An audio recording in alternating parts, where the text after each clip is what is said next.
You know what's crazy? This the situation that I'm about to talk about has been over and done with for a while now. I'm through the neck of it. I'm feeling better. All that stuff. Yet as I sat here about to talk about it, I began to kind of clam up, like get watery eyed. I didn't cry. No, I'm a G. No, I'm just kidding. But I didn't cry or nothing like that. But I am just kind of shocked by how emotionally it is still very real for me, even though, like, in my day to day, I no longer think about this, and even though the situation has worked itself out. So, this situation is about how I went through one of the toughest periods of my life, like the longest 6 months. Everything was a headache, breaking me down financially. I literally went from working just paycheck to paycheck. I accumulated, racked up debt, and all of this was kind of something that, truthfully, I kind of put myself through by just being a nice person and trying to be a supportive partner and things like that. And um, although, like, I don't regret the situation in whole or some of the decisions I made. I do regret um, not being more forceful or proactive in the situation until it finally broke me down. And now, like a lot of people, this story, I was broke. I was broke.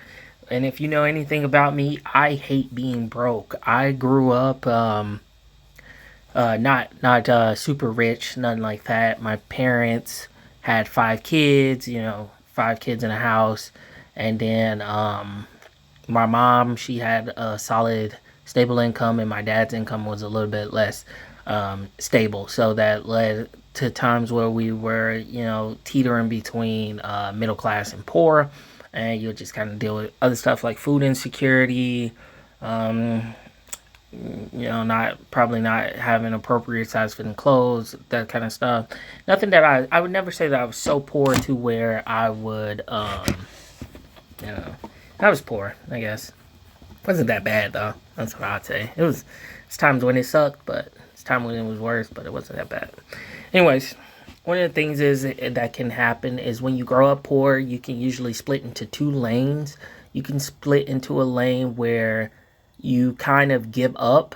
You say things are going to happen. So if things are going to happen, I'm not really going to be in control of them. So I'm just going to take it as I can. I'm going to spend as I can. I'm going to consume as I can. If I don't spend this money now on something I like, I'll be forced to spend it on something I don't want to later. Or you're just kind of like very carefree when it comes to money, things like that, and it can lead to some reckless financial behaviors. And another thing is it can motivate you to never want to be broke again, and it can cause you to go in the opposite direction where you are very frugal. You're very on track of your money. You're always trying to like save up money, build up money. You feel really unsettled and anxious if you don't have money, if you can't save, and if you're like teetering that line. Um, Clearly, I'm in the second boat. Uh, and this is a story about how I started teetering that line because I was going through a lot. I was becoming a first time dad. My wife, she was very heavily pregnant. Pregnancies are not like how you would expect, where I had seen pregnancies and they were just kind of like easier pregnancies. Not that my wife had a terrible pregnancy. What she had was she had a, uh, oh, she had terrible morning sickness, a terrible first trimester. So she was new to a job. She was constantly calling off and stuff, throwing up, couldn't really do it. So she had stopped working, and we were relying solely on my income. And I had kind of structured my life beforehand because we weren't planning to have a kid. We were planning like the next year we were going to. But I had kind of structured my life to where it was going to be like two incomes and things like that. And then I had a car note that was $355 a month. And, it was just kind of like my mortgage was 2,500 because I had bought a house at a 7.25% interest rate, which was just terrible, honestly. I could have waited, but I really could have waited. But I had refinanced it and brought it back down to 5.75 or something. So like now my payment's like $2,098 or something. Anyways, big issue. So the baby pregnancy and stuff, that wasn't a problem. I could take care of my family, and I'm lucky enough to where the income I produced was enough to take care of myself, um, my partner, and then like my new child on the way. The problem came with, and I'll slide the picture, the in-laws. My partner's from out of the country, from the Caribbean originally, and her mother had just got accepted into the sponsorship program, or like the permanent residency program or whatever. And we had filed in 2022, and then it finally got approved in like April of 2024. It actually set doing nothing for 2022 till like 2025, like January of 2025. Then not even January, probably like February 2025. That's when it started to move. She got an interview, and then it happened all at once from there. And then she got, actually no, it was April 2025. She got approved. She did the interview, and then they were coming down. They came down in September of 25, and it was pretty weird because I never met like her mom before. I had met her brother who moved along with the mom. I had never met the mom before because I never been to Jamaica, and she never like flew up here to visit. But the brother did, because he's younger. He wasn't like during like school breaks or something like that. He'd come and visit. He'd stay with us for like a few weeks out of the summer and stuff. So it was cool talking to him.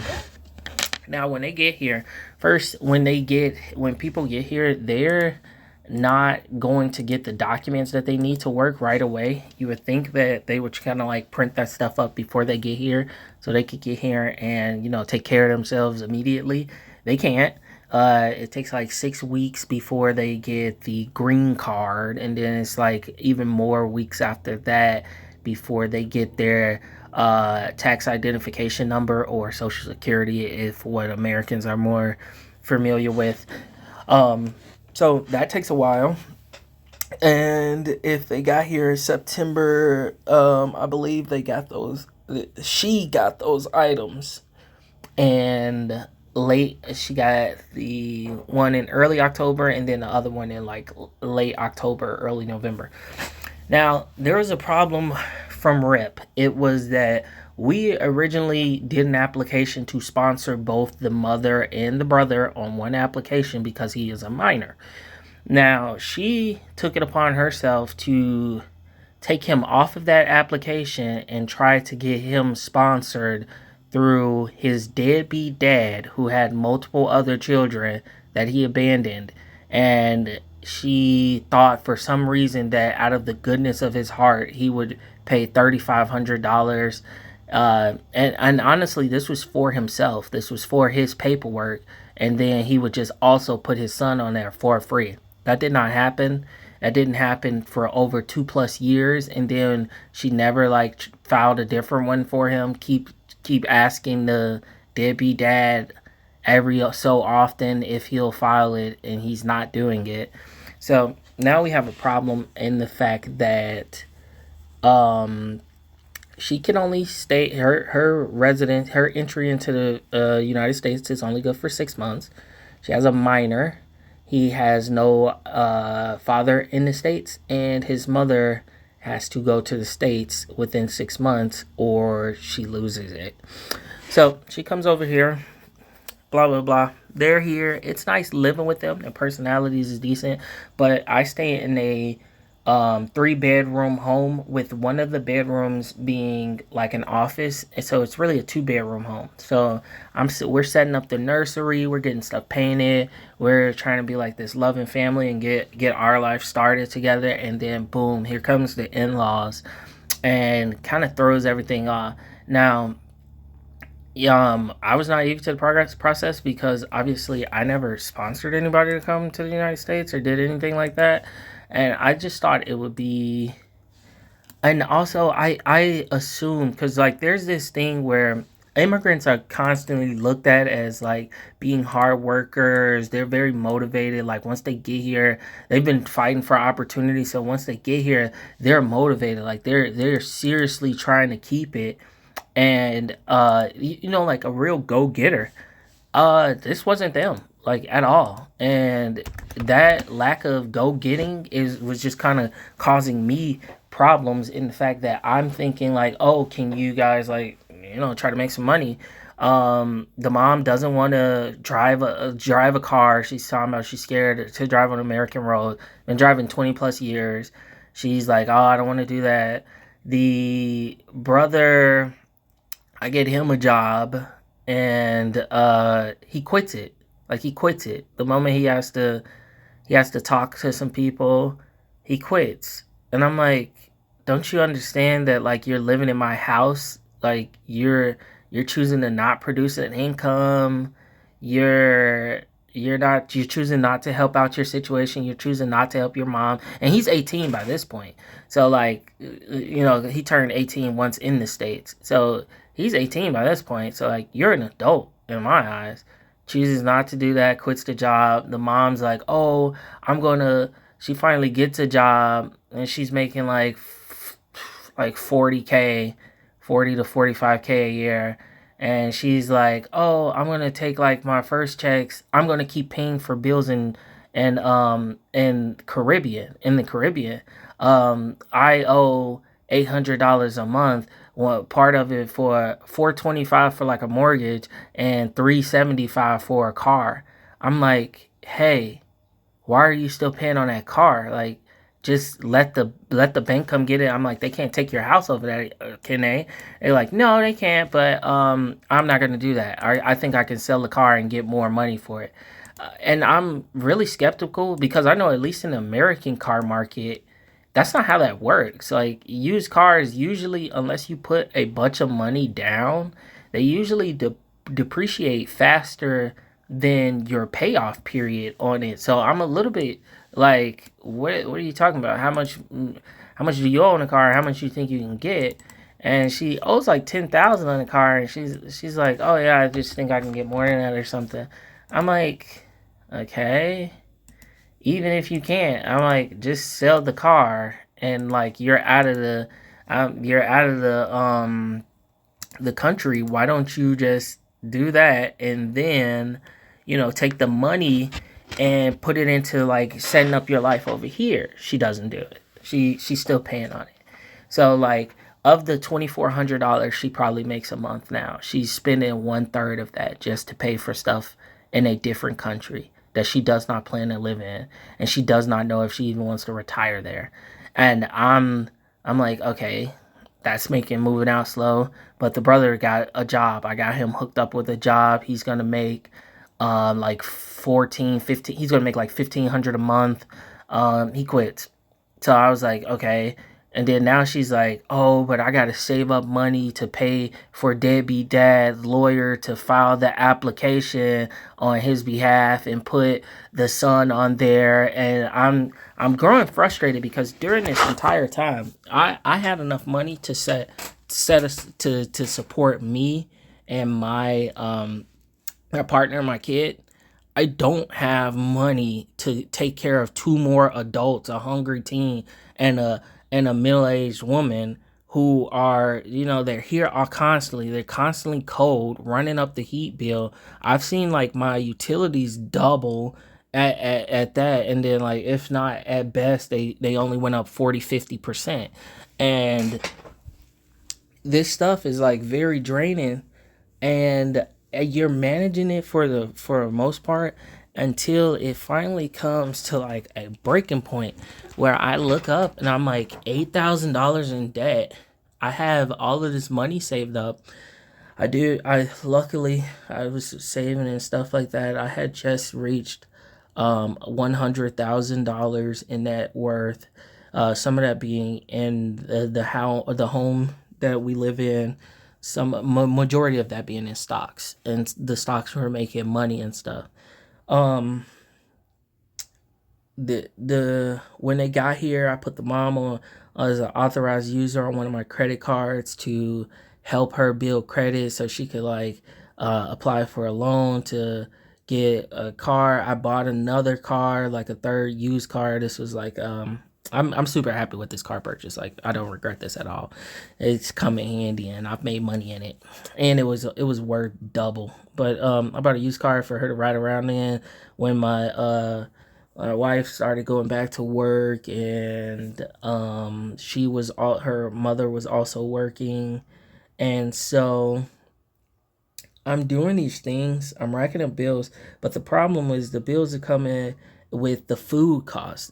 There's no more leftovers. So like if there's no more leftovers. So if I eat a meal, it's now going from like if I pay 20 to 30 bucks to make a meal for that day and that meal can last for like a day or two. Now it's gone. It's all gone.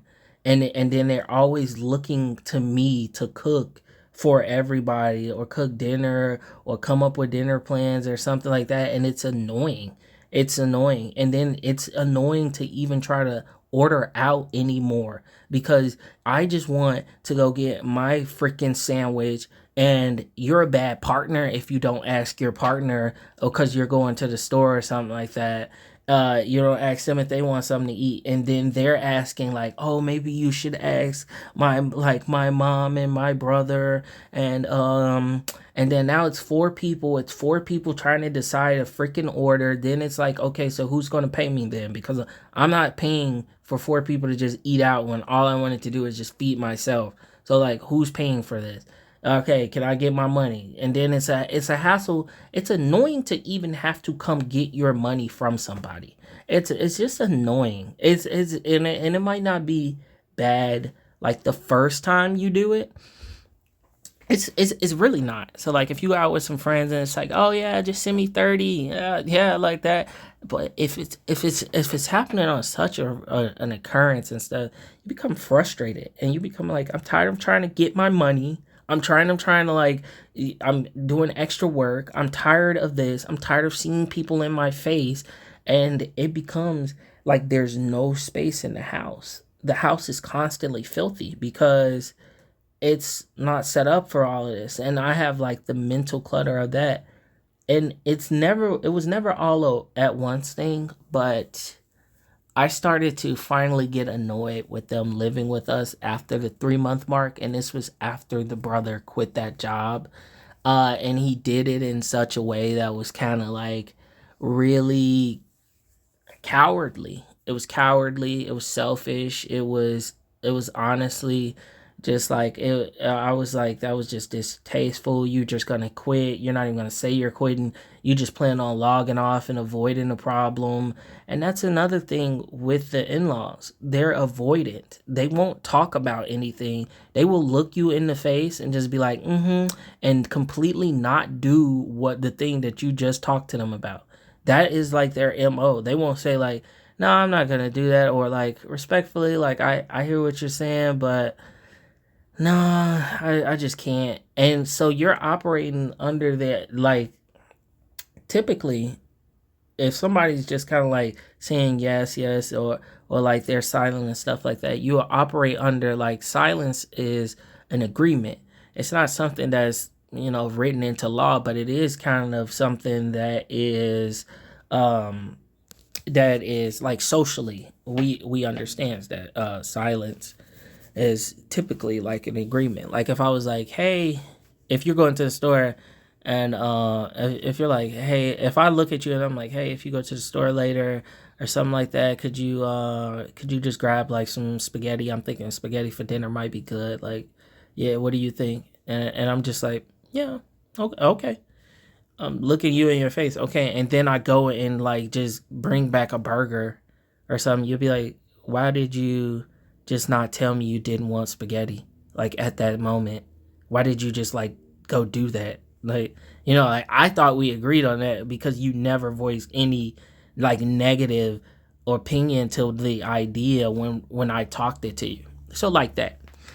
Um so I'm leaving out so much, but there's so much you can leave out in like 6 months of living with a person. But it finally comes to the point of where I'm like, this house is too small. Like everything's feeling closed in. I go to work, I have no personal space. I come home, I have no personal space. I'm like, I'm always with somebody, and I'm surprised like how long it lasted, but it like suddenly just became like like an enclosing wall. And I talked to my wife about it and stuff, and she's like, "Yeah, like I don't really like it like this. It's like it's no free time," because she had started going back to work at this point too. In November, she started going back to work, and she's like it's nothing like that. It's like you do this, and then the mom's working, so it's not even like free childcare being got out of the situation. I'm paying like $700 a month for childcare, um, so it's just like, what am I getting from this? And then you get two attitudes in the house that you were not prepared for. Like my kids, I'm growing, I'm living with my kid. I chose to have my kid. Um that's an attitude that I will adjust around and I will live with until they move out. But within two adults just entering your situation, being moody one day, being like having a problem, like trying to have an attitude or something like that, and like my mother-in-law, my wife, they start getting into it, and it's awkward. It's awkward because like they're getting into it, me and her are getting into it, and it's like it's such a testy like situation, and it's just not fun. But I don't want to hang up on that part too much. What ended up happening next, and this is where things like really uh go off the rails. I'm suddenly like, okay, the best way to do this is like the mortgage is high. Let's get out of the house. Let's just go get like a duplex. It'll be a great thing to start off our rental property. They can live in one half and pay rent and help with the bills, and then me and you, we can like live in the other half for a year or two, and then while we save up money and stuff, we can move out and just rent out the other half, and that gives them like affordable housing. Nobody's gonna like raise the rents on them or nothing, and and we have this investment property to generate money and income. Sounds like a good idea, but then it's so hard to get It's hard to get this house sold when it's filthy, it's cluttered, it's so much people living on top of each other, and it's not enough space. And my office can't even be used as a room because it has like terrible like heating problems to where like in the winter if you leave a water bottle in here, it'll freeze. And like this is we're going through the winter. So it can't even be used. The problem then becomes, okay, so you can't sell the house, you can't do this other thing. So then I'm like, okay, what if we could buy a house? This could also still be an investment opportunity. We'll let your mom live there for 1 or 2 years at a reduced rent, get on her feet, and then and then that'll be good because and we'll get our space back. We'll have an investment property, make some money out of it.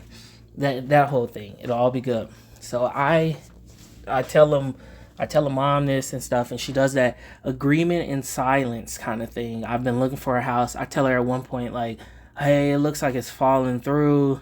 Like just as a precaution, like just look for apartments and stuff. But like it's not going so good because like a couple of my offers got turned down.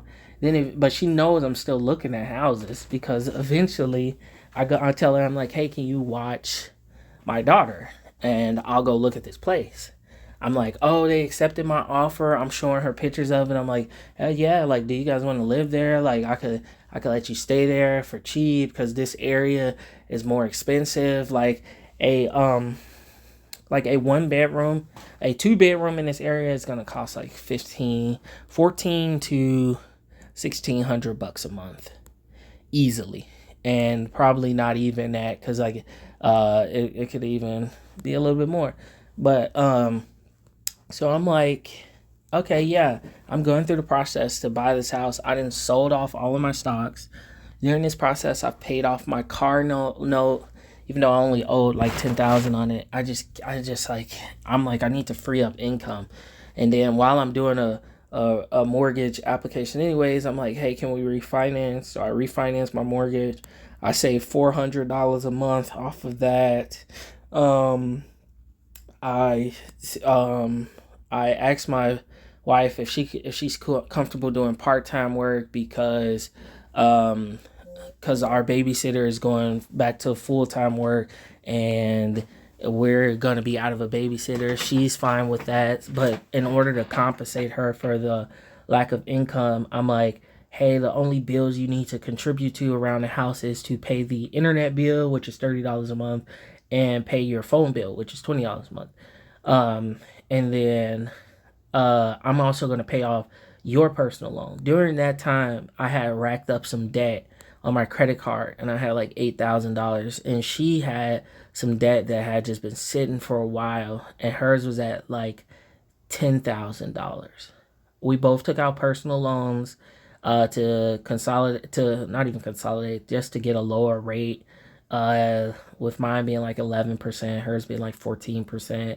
I told her I'll pay off whatever's left on your loan, and that ended up being like $9,000 to her, which also freed up like $300 per paycheck, or about no, it's freed up $400 a month, so 200 every free pay. So she's making less money, but she's seeing more money because her bills are done. Because she was also helping around the house with $800 a month. So now, even though she's making less, she's her costs are down $1,000 a month. So she was up overall, and then like her personal loan is wiped out. Cool. I feel like that's very fair, especially considering what I'm asking her to do. And then I work from home 2 days a week, so I just watch our daughter while I work, and that's that. All of those things. When it all said and done, through the child care, through paying off the loan, through refinancing, I was freeing up about $15 to $2,000 a month. So I'm like, this is the moment when I'm starting to breathe a little bit easier. But she's dragging her feet, like finding an apartment. The house hunt isn't going good, and now we get to the actual part that, like, I think is what still affects me today. This was the first time I ever had a panic attack, and this was at work. It was at the thought of the fact that they weren't and I handle stress like nobody's business. Like I'm a workhorse. You can put me to work for like 60, 70 hours if you, it's like I can do that. I can work. I can be under stress. I work well under stress, pretty good. But this had been prolonged periods of out of my body, like out of my comfort. I can handle stress as long as I can go do something else. But there is nothing else. My home isn't a home. It's freezing cold outside, and I'm at work, just surrounded by like work people. And not to say that like my work office is terrible, but those aren't your friends. Like, like you're never supposed to be too friendly with your coworkers in like the kind of environment that I work in.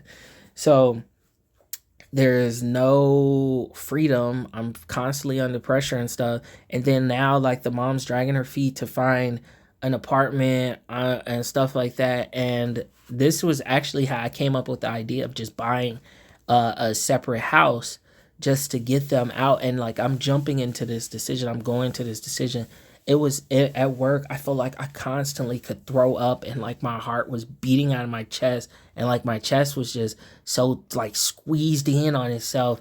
And I just like I kept like leaning over, just I kept trying to do anything to like get more air, and it only came back whenever I thought about the fact that like when I go home, I'm going to be surrounded by people, and there's nothing that I can do. I have to keep pushing the situation. Like I have to do everything, and it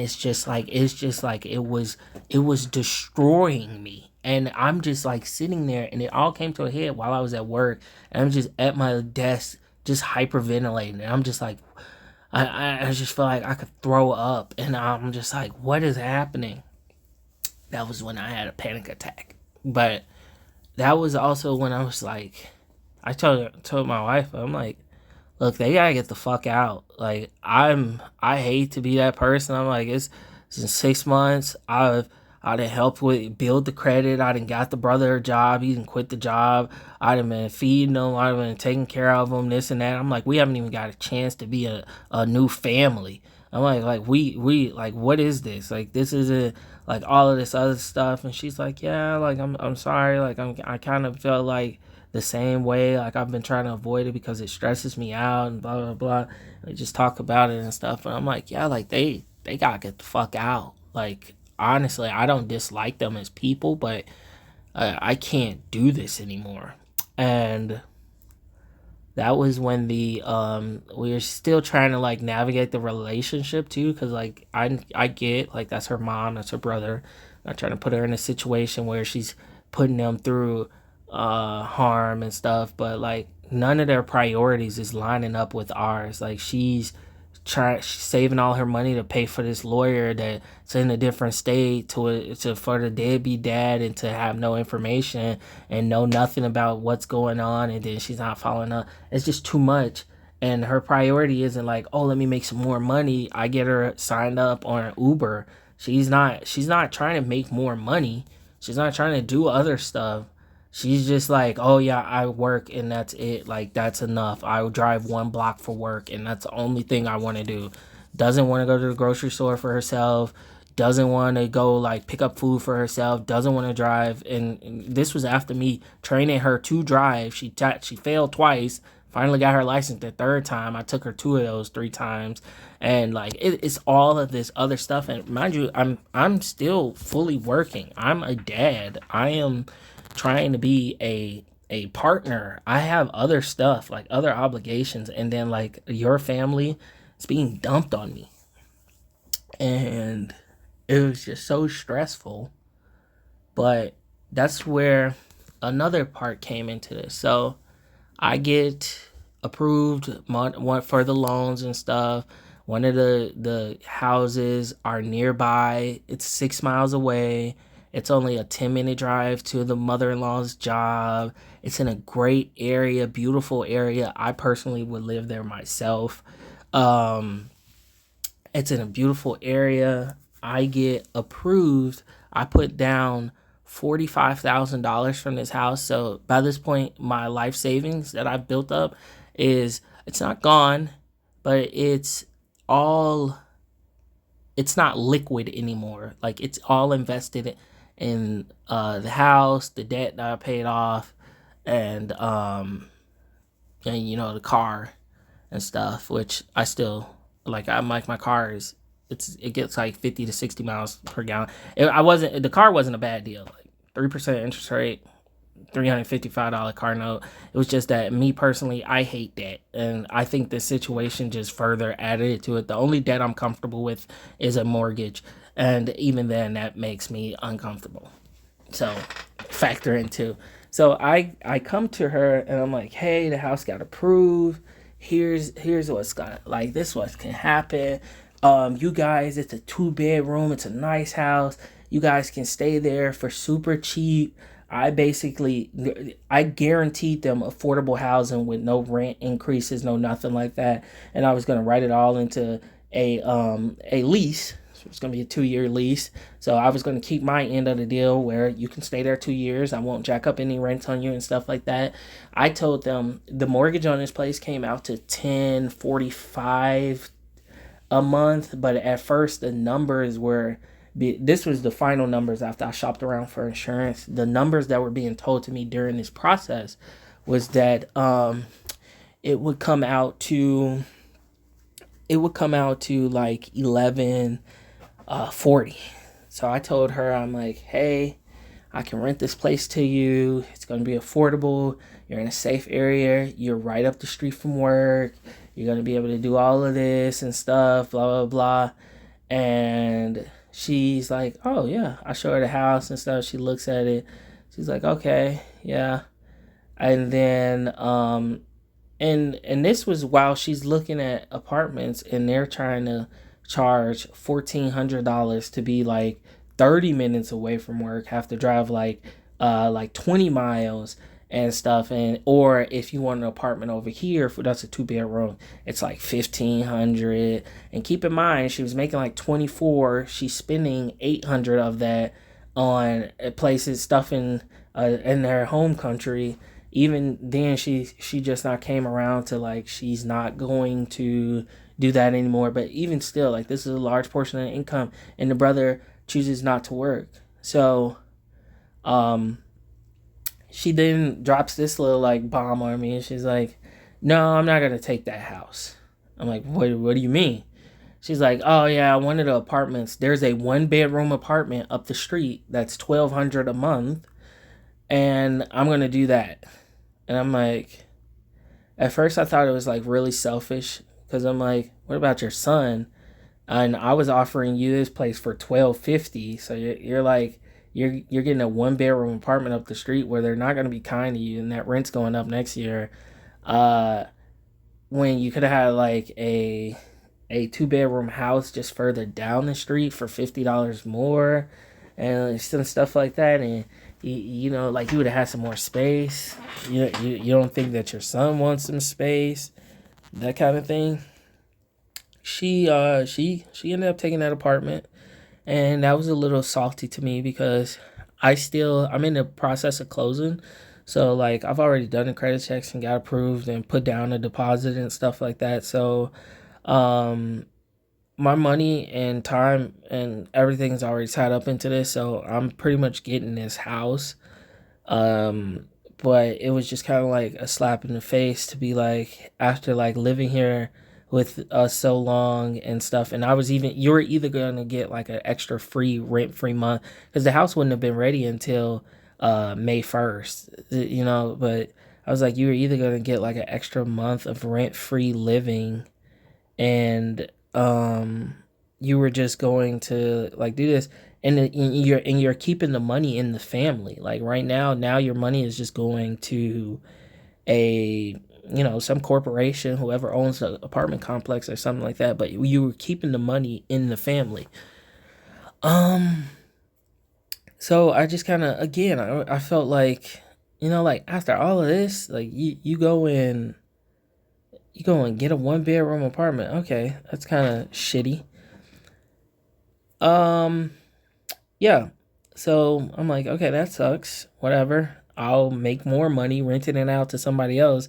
But like, I had to like, that's me trying to be forgiving, but I really had to wrestle with the idea of that. Like, if I couldn't afford this, like if I had set this up, if I hadn't paid off this other stuff, if I hadn't done so much, you would you could like potentially be destroying me right now. Like I would be like, there is a scenario where I could have been in over my head in that situation, and just really without an idea of what to do. And so that just kind of like frustrated me. I didn't really try to let it show and stuff because I don't want my wife thinking like it's something weird or like I don't like her family. And even today, like I'm cool with them and stuff like that. I don't even like think about this or hold grudges about it, but it, like as I talk about it right now, like it's bringing up some emotions to where I can see like I never like fully processed it. And then also during this time, I had a conversation with the brother. He's like, "Yo, I really want to get my life started and stuff like that." Like, "Oh yeah, blah blah blah," all of the right things, right? So I get him a second job, and I'm like, "Oh yeah, I had to put time and effort into this," and he quits. He quits that job. He does 3 days of training and quits like right after he has to talk on the phones and talks to one mean customer. And it was the easiest job. It was the easiest job ever. He was making a little bit more. He quits. And oh, I was like, you were mad at your mom for picking a selfish decision and wanting to stay close by and only driving so far and not getting a 2 bedroom. I was like, you're selfish. I was like, you're a selfish person too, because you're not you. When I told him, I was like, yeah, you can give some money to your mom to help like with the bills and stuff. He was upset at the idea of having to help his mom as a grown adult and having a job, and he's upset of that. He's like, no, I don't really want to do that. That kind of sucks and stuff. And I'm like, what? Like that sucks? Like, I mean, like, well, you eating off of her, like you living off of her, like how? It's different people. Like me and him are different people. But he quits this job, and our relationship is cool and stuff like that. But I'd be lying if I didn't say that that didn't like do some serious damage to the relationship that me and the brother-in-law had, because I put my like self out here. I worked hard. I did this other stuff. I helped you get this, and you're kind of like messing up my name.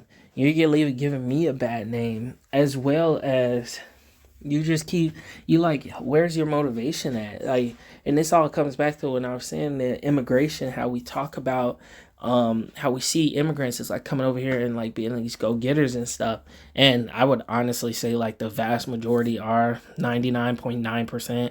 These two were not. They're not. Like they just came over here and they talked about like all of these opportunities in America and stuff like that, and they're not like eager to chase them. Like they're not trying to go get it. They're just like, yep, I went from working a job and having a house where I was at to working a job and having an apartment here in America. And I'm like, what did you like? I didn't get it. Didn't get it at all. Still don't get it. But thankfully, everything worked out for me in the end. Like the house purchase was still good. When I looked at it, my mortgage and that mortgage, even if it went unrented, is like 60% of my income. So like it wasn't too bad.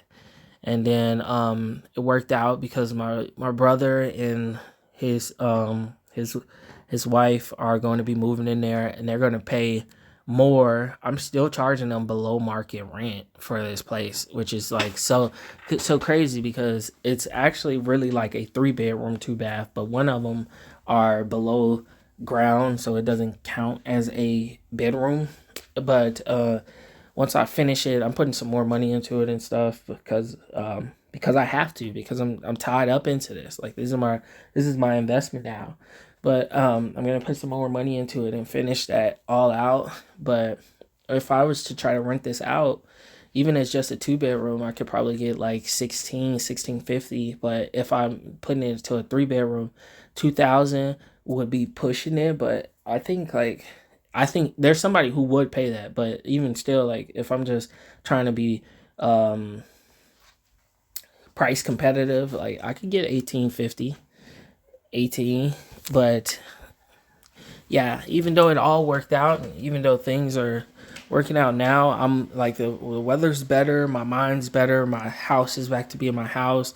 I'm experiencing what it's like being like a first time parent with my wife, and we're like navigating those things and learning those things like on our own and actually getting to experience that. But when I think back to this situation and how it got me down, how it brought me low, how like how many nights I just said about worry, and how much I went to bat for other people and how far I went, only for and all of that, I got nothing from them. Every time I needed them for something, I needed them to shape up or just like do this or try it this way, they never did it. They never like, it was no like working hard, nothing. It was no like, oh, let me make some extra money on Uber or something like that. It was never no like, oh yeah, we'll take the house. We recognize how much of a burden. And I had a conversation with the mom about this. I'm like, it's not common for somebody to come to the country and have a son-in-law who's willing to put tens of thousands of dollars up just so that you can have affordable housing. And a lot of people think like, oh, maybe it was like her pride, like maybe she didn't want to keep imposing. Maybe it's her pride, or like maybe she didn't want to keep imposing or something like that. No, she seriously just didn't want to drive. Was still just scared of driving. Her reason, she was like, "Oh, I'm not ready to leave my comfort zone just yet," and that kind of thing. That was the case, but I don't know. Through all of that experience, I'm not gonna say I'm gonna stop being a nice person. I love helping people. I love helping people, doing things to help people, teaching other stuff, just being a kind person. Don't regret that. I regret just honestly probably not being more firm with expectations and letting people do stuff, letting my wife kind of control it, because that's really not her thing. She's not gonna like make too many decisions and stuff. And yeah, but I learned one thing from it. I'm putting a limit on my help. It'll run out a lot sooner. It won't be like that. I told my fiance once she moved out and stuff, once they moved out, I'm like, I'm not helping them like that. Like, I will do stuff. I still want stuff like them to be in our child's life and go over there and hang out, and we can do family nights and stuff. But I'm not gonna be. I told her, I'm like, I'm not gonna be financially responsible for them. Like, if her situation ends up, if she could barely afford to live, or she can do something like that, or it's tough, I'm not taking on that weight. I'm not doing that, and I'm not willing to do that because I did so much and I got so little. So, yeah. But to anybody else out there, if you go through something different, I honestly think you should just get out of it. Get out of it, because it had me at times thinking about just like leaving my household, leaving my house, and just to be done with it and going and live with my parents, and just taking my daughter and just like being like, yeah, I'll come back when you figure it out and get them the hell out of our house. And that's not a good mindset. That's not even like, it's a terrible mindset, but that's just kind of where I was being driven to. Like, everything felt like it was just not mine anymore. And the only thing that was mine was all the bills that kept piling up and stacking up and like coming after me and everything like that. I had no joy from the moment I woke up. The only joy I got was seeing my daughter's face. And then I was just like beat, tired, and needed to go to sleep, because I do overnights with my daughter. So like, I need to have some energy to pick her up and like feed her and stuff, and then also be ready to pick myself up in the morning and go do work again. So yeah, the only joy I had was at the end of a bottle and at the smile of my daughter's face, and that was not good for me. But to anybody else, if you end up in a similar situation or anything like that, I just hope that it's better. Hope that it goes much better for you, that everything's good, everything works out. Again, like, I don't have any negative towards them and stuff like that. I don't dislike them. I don't even think about this like when I'm with them. Like, I'm just kind of cool and happy and stuff like that. But could definitely say that like that whole situation just kind of really brought me to a different place, really low. But hopefully everybody else is doing good, and hopefully everybody else is having a great time. I'm going to stop talking here and wish you all a good rest of your week.